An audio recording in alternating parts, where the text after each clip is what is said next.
Hello welcome back to kitchen tiles by Aswathy. ഞാനിന്നിവിടെ prepare ചെയ്യാൻ പോകുന്നത് നമുക്കെല്ലാവർക്കും വളരെയധികം ഇഷ്ടമുള്ള ഒരു പരിഞ്ഞിലടയുടെ റെസിപ്പിയാണ്.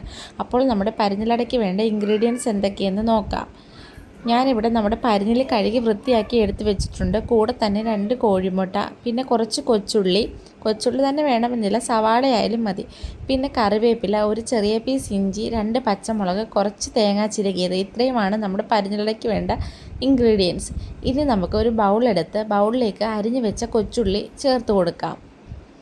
ഇനി നമുക്ക് ഇതിൻ്റെ കൂടെ തന്നെ നമ്മൾ അരിഞ്ഞു വെച്ച ഇഞ്ചിയും പച്ചമുളകും കറിവേപ്പിലയും ചേർത്ത് കൊടുക്കാം.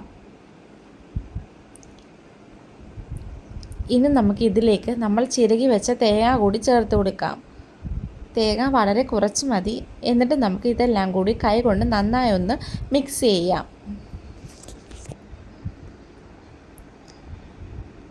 എല്ലാം ഒന്ന് മിക്സ് ചെയ്ത ശേഷം അതിലേക്ക് നമുക്കൊരു 1/4 ടീസ്പൂൺ ഉപ്പ് കൂടി ചേർത്ത് കൊടുക്കാം. അതിൻ്റെ കൂടെ തന്നെ ഒരു 1/4 ടീസ്പൂൺ മഞ്ഞൾപ്പൊടിയും 1/2 ടീസ്പൂൺ കുരുമുളക് പൊടിയും ചേർത്ത്, കൂടെ തന്നെ ഒരു 1/4 ടീസ്പൂൺ മുളക് പൊടിയും നമ്മൾ എടുത്ത് വെച്ച കോഴിമുട്ട കൂടി പൊട്ടിച്ചൊഴിക്കാം. എന്നിട്ട് നമുക്ക് കൈ കൊണ്ട് ഇതെല്ലാം കൂടി നന്നായി ഒന്ന് മിക്സ് ചെയ്തെടുക്കാം. ഇനി നമുക്ക് ഇതിൻ്റെ കൂടെ നമ്മൾ എടുത്ത് വെച്ചിരിക്കുന്ന പരിഞ്ഞിൽ കൂടി ചേർത്ത് കൊടുക്കാം. എന്നിട്ട് നമുക്ക് പരിഞ്ഞിലും കൈകൊണ്ട് നന്നായി ഒന്ന് ഉടച്ച് അതിലേക്ക് ചേർത്ത് കൊടുക്കാം.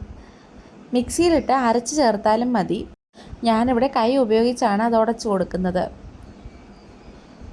നമ്മുടെ പരിഞ്ഞിലെല്ലാം അങ്ങനെ ഉടച്ച് ചേർത്തതിന് ശേഷം നമുക്ക് കുറച്ച് നേരം ഇതൊന്ന് അടച്ച് മാറ്റി വയ്ക്കാം.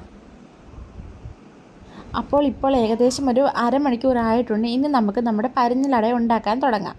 അതിനായി നമുക്ക് ഫ്ലെയിം ഓൺ ചെയ്ത് അതിലേക്കൊരു ഫ്രൈ പാൻ വെച്ച് കൊടുക്കാം. ഫ്രൈ പാൻ ഒന്ന് ചൂടായി കഴിയുമ്പോൾ അതിലേക്ക് ആവശ്യത്തിന് വെളിച്ചെണ്ണ ഒഴിച്ചു കൊടുക്കാം. ഈ വെളിച്ചെണ്ണ ഒന്ന് ചൂടായി കഴിയുമ്പോൾ നമുക്കതിലേക്ക് നമ്മുടെ പരിഞ്ഞിലടയുടെ മിക്സ് കൂടി ഒഴിച്ചു കൊടുക്കാം. അങ്ങനെ ഇപ്പോൾ നമ്മുടെ വെളിച്ചെണ്ണ ഒന്ന് ചൂടായിട്ടുണ്ട്. അങ്ങനെ പരിഞ്ഞിലടയുടെ മിക്സ് ഏകദേശം ഒന്ന് ഒഴിച്ചു കൊടുത്ത് നമുക്കത് സ്പൂണ് കൊണ്ട് നന്നായി ഒന്ന് പരത്തി കൊടുക്കാം. എന്നിട്ട് നമുക്ക് നല്ല ലോ ഫ്ലെയിമിലിട്ട് അടച്ച് വെച്ച് ഇതൊന്ന് വേവിച്ചെടുക്കാം. ഇപ്പോൾ നമ്മുടെ പരിഞ്ഞിലടയുടെ ഒരു ഭാഗം ഒന്ന് നന്നായി വെന്ത് കിട്ടിയിട്ടുണ്ട്. ഇനി നമുക്കിത് ചട്ടകം ഉപയോഗിച്ചൊന്ന് തിരിച്ചിടാം. അപ്പോൾ ഞാൻ തിരിച്ചിട്ട സമയത്ത് എൻ്റെ പരിഞ്ഞിലട കുറച്ചൊക്കെ ഒന്ന് പൊട്ടിപ്പോയിട്ടുണ്ട്, കാരണം നല്ല വെയിറ്റ് ഉണ്ടായിരുന്നു. അപ്പോൾ ഇനി നമുക്ക് ഈ ഭാഗവും അതുപോലെ തന്നെ ലോ ഫ്ലെയിമിലിട്ടൊന്ന് വേവിച്ചെടുക്കാം. അങ്ങനെ ഇപ്പോൾ നമ്മുടെ പരിഞ്ഞിലട നന്നായി വെന്ത് കിട്ടിയിട്ടുണ്ട്. ഇനി നമുക്കിതൊരു ബ്രൗൺ ഷെയ്ഡ് ആവുന്നിടം വരെ ഒന്ന് തിരിച്ചും മറിച്ചും ഇട്ട് കൊടുക്കാം. അങ്ങനെ നമ്മുടെ പരിഞ്ഞിലട ഇവിടെ റെഡിയായിരിക്കുകയാണ്. അപ്പോൾ നിങ്ങൾക്ക് എല്ലാവർക്കും ഈ ഒരു വീഡിയോ ഇഷ്ടമായെന്ന് വിചാരിക്കുന്നു. ഇനി പരിഞ്ഞിൽ വീട്ടിൽ കിട്ടുന്ന സമയത്ത് എല്ലാവരും ഇതുപോലെ ഒന്ന് ട്രൈ ചെയ്ത് നോക്കണം. നല്ല ടേസ്റ്റാണ്. അപ്പോൾ നമുക്കിനി പുതിയൊരു റെസിപ്പിയുമായി കാണാം. അതുവരെ tata bye bye, see U.